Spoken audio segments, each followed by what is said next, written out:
अस्सलाम वालेकुम जी। माशाअल्लाह। अंकल जी ये कितने कितने दे रहे हो? 150 रुपये भाई। एक 150 का।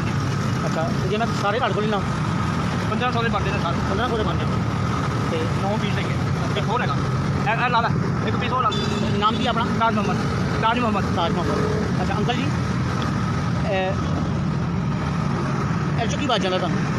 ਅਸੀਂ ਆਪ ਸਿਲਾਈ ਕਰਨੇ ਆ ਕੱਟ ਪੀਸ ਲੈ ਕੇ ਮਜ਼ਦੂਰੀ ਬਚ ਜਾਂਦੀ ਹੈ ਮਜ਼ਦੂਰੀ ਬਚ ਜਾਂਦੀ 10-20 ਰੁਪਏ ਉੱਤੇ ਬਚ ਜਾਂਦਾ 100 ਰੁਪਏ ਸਾਨੂੰ ਘੱਟ ਪੈਂਦਾ 120 ਦਾ 150 ਦਾ ਕਿੰਨੀ ਪ੍ਰੋਫਿਟ ਹੋ ਜਾਂਦੀ ਤੁਹਾਨੂੰ? ਪਰ 10-20 ਰੁਪਏ ਜ਼ਿਆਦਾ ਨਹੀਂ ਹੁੰਦੇ ਹਾਂ 10-20 ਰੁਪਏ ਹੋ ਜਾਂਦੇ ਕਦੀ 200 ਫੜ ਲਿਆ ਕੋਈ 400 ਫੜ ਲਿਆ ਆਪ ਮਜ਼ਦੂਰੀ ਕਰਨੇ ਆ ਜੋ ਬਣਦਾ ਉਸ ਲੈ ਲਈਦਾ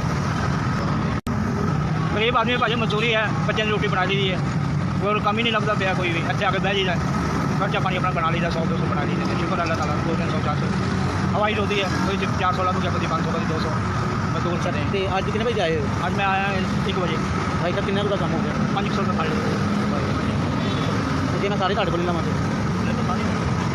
सारे लोग ਸਾਰੇ ਲੈ ਕੇ ਕਿੰਨੇ ਦਾ ਬਣੇਗਾ? 1500 बन जाएगा ਮੈਂ ਸਾਰੇ ਪੈਕ ਕਰ ਦਿਓ।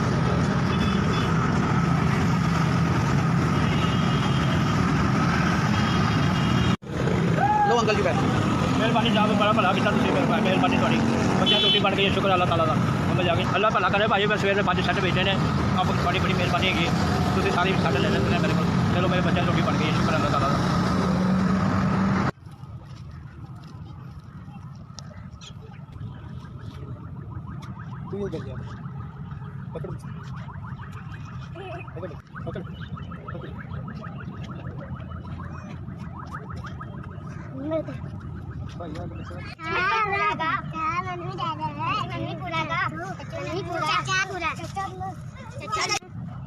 चाचा मेरे 5 ऐसे तो दे दे चलो कोई ये थोड़ी मुंडा ओ मुंडा ये भाई चाची आनंद मुस्तान माना दे बेचे